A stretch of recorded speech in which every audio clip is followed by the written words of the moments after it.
Per la sua entrata in vigore manca solo l'ultimo via libera dal governo e l'attesa dei tempi previsti dalla Costituzione per un'eventuale richiesta di referendum popolare, ma lo statuto regionale da oggi è finalmente realtà.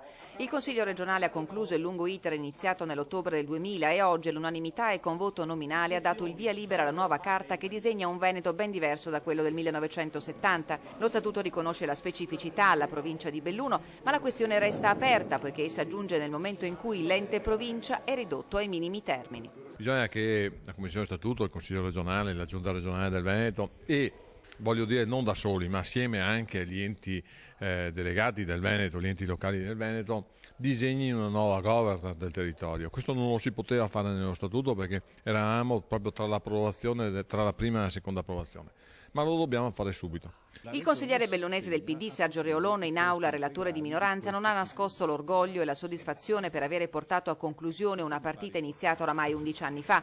Per l'esponente del PD ora servirebbe un piano complessivo di riforme istituzionali che coinvolgesse Parlamento, regioni e province, da abolirsi solo nelle realtà metropolitane ma da valorizzare invece come fattore di governo del territorio negli altri contesti e soprattutto gli enti di secondo grado, vera pletora di organismi di sottogoverno da ridurre, semplificare e controllare.